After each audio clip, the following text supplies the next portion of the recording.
Hoje nós vamos falar de uma medicação que ela é muito usada no ambiente hospitalar. Eu tenho certeza que no seu internato, que enquanto você estava rodando na UTI, ou até mesmo você já trabalha no ambiente hospitalar, você usa ou usou essa medicação. A gente vai falar de uma medicação que, se a gente não fizer a dose correta, se não fizermos os ajustes corretos para o nosso paciente, ele pode evoluir com uma complicação neurológica.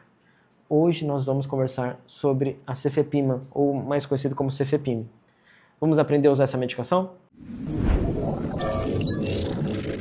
Olha só, eu trouxe 2 frascos do cefepime, e eu vou chamar de cefepime, tá, pessoal? Eu sei que aqui no Brasil eles comumente chamam de cefepima, mas a gente acaba acostumando com esse nome de cefepime mesmo. Eu trouxe para vocês 2 frascos. O cefepime a gente não tem formulação oral, é só realmente formulação parenteral. A gente tem a opção de fazer 1 grama ou 2 gramas os frascos, mas de forma geral o que a gente tem mais à disposição aqui no Brasil, 99% das vezes, é a formulação de 2 gramas. Então a gente vai focar mais nessa formulação de 2 gramas. É um antibiótico da classe das cefalosporinas.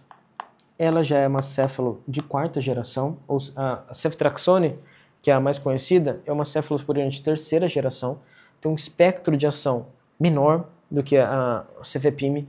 O cefepime, as cefalosporinas de 4ª geração, elas já foram uma classe de antibióticos já pensadas para cobrir especialmente a necessidade de pacientes com pseudomonas. Pseudomonas, ela tem uma cobertura também para gram positivo ali, mas a pseudomonas foi o que veio para diferenciar a questão das cefalosporinas de 4ª geração, especialmente o cefepime da ceftriaxona, tá bom? Então a gente vai falar um pouco sobre isso durante a nossa aula. Olha só, como que o cefepime funciona?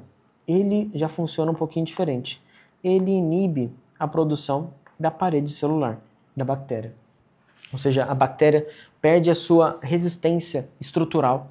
A bactéria, ela fica, assim como outras cefalosporinas, fica mais fácil de acontecer uma ruptura, uma apoptose da bactéria por alterações osmóticas, por alteração de concentração entre meio interno e meio externo.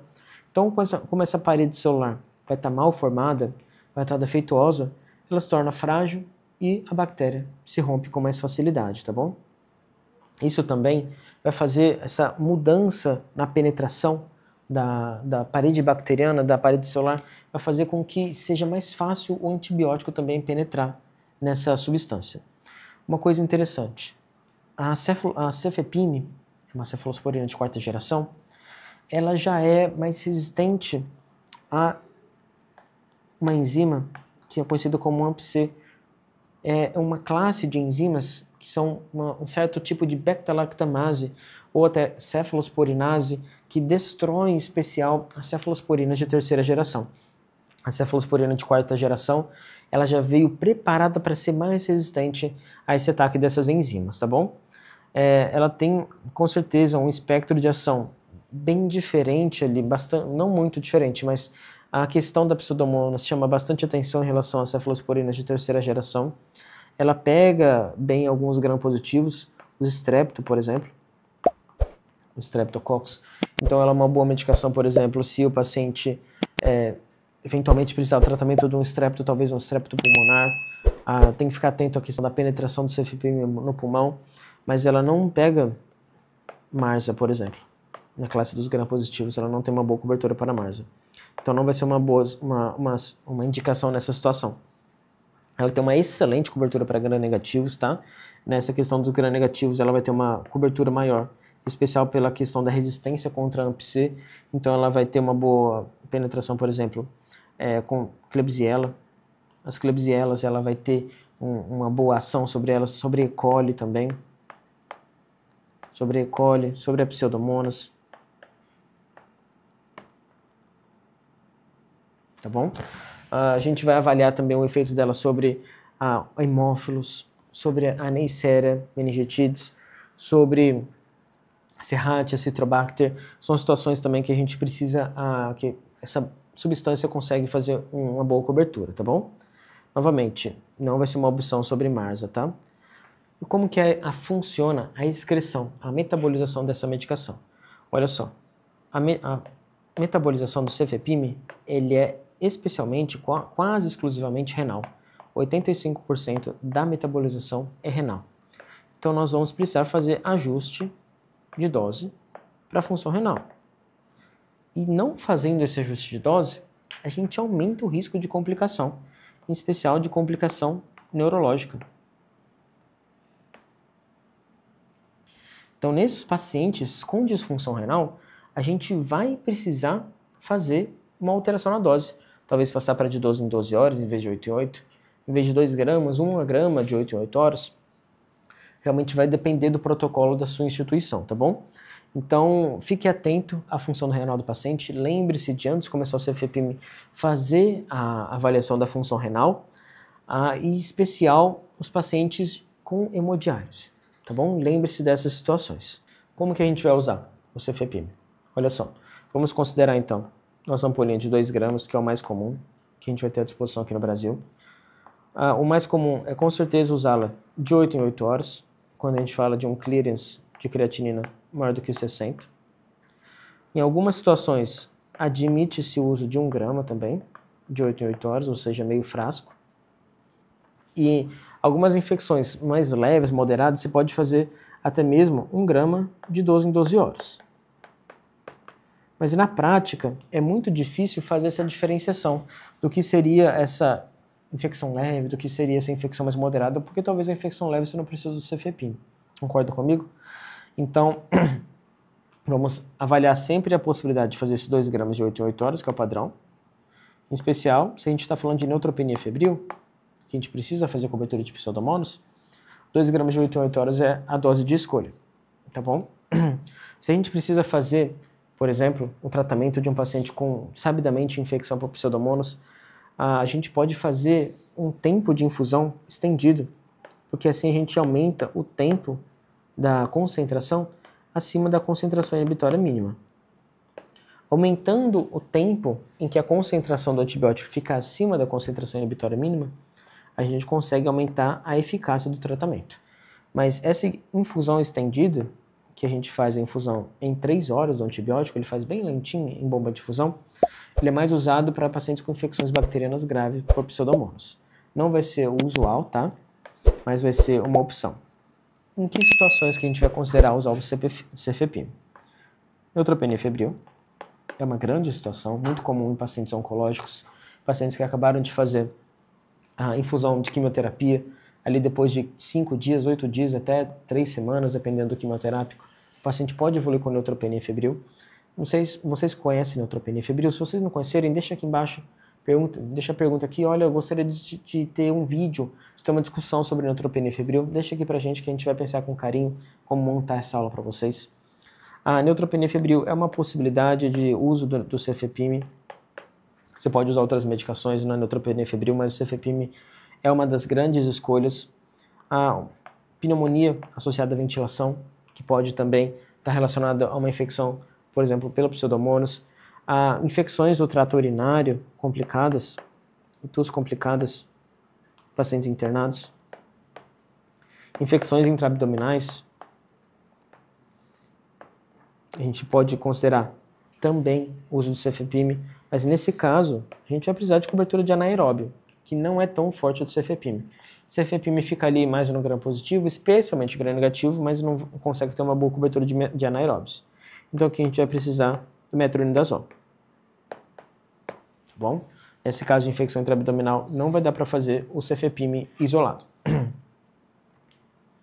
Ajuste da função renal. Especialmente se o paciente tem um clearance de creatinina abaixo de 60, vai precisar mudar a dose. Essa mudança da dose, ela é muito dependente do protocolo institucional. Por isso eu não trouxe para vocês. Mas se vocês quiserem que eu discuta um pouco sobre o que é mais comumente usado, o que é mais comum, deixa aqui nos comentários que a gente faz um vídeo só falando sobre ajuste renal de dose de vários antibióticos na disfunção renal. Por que a necessidade de fazer o ajuste da função renal? O CFEPIM, ele tem um risco de neurotoxicidade. Então você vai precisar ficar atento, porque senão o paciente pode evoluir com uma alteração do nível de consciência, com rebaixamento de nível de consciência. Então é muito importante a gente fazer o ajuste da função renal. Na gestante, é uma medicação de categoria B, então pode ser feito com segurança, tá? Na lactação, ela é excretada em pequenas quantidades, mas o risco é baixo para o bebê, então pode ser feito com segurança. Nos pacientes idosos, aí eu vou precisar que vocês tenham atenção no paciente idoso, porque sim, o paciente idoso é a população que tem um grande risco de neurotoxicidade pelo cefepime. Então, esses pacientes podem evoluir com delírio associado ao cefepime, por exemplo. É bastante comum um paciente internado, idoso, fazendo cefepime, evoluir com delírio, às vezes não por conta de que não foi feito o ajuste para a função renal. Às vezes o paciente idoso tem uma disfunção renal, às vezes você está lá, pede o exame do paciente idoso, vem a creatina de 1,2, você fala, tá normal. Não faz o cálculo do ajuste da função renal, que a função renal ela é dependente diretamente da idade, especialmente se a gente está falando de fórmulas como o CKD-EP ou MDRD, a função renal ela depende da idade. Então, se a gente não fizer o cálculo, realmente, colocar na calculadora e calcular, o paciente pode evoluir com uma neurotoxicidade associada ao cefepime. Então, é muito importante fazer esse cálculo, tá bom? Então, como que a gente vai preparar? Como que a gente vai preparar o cefepime?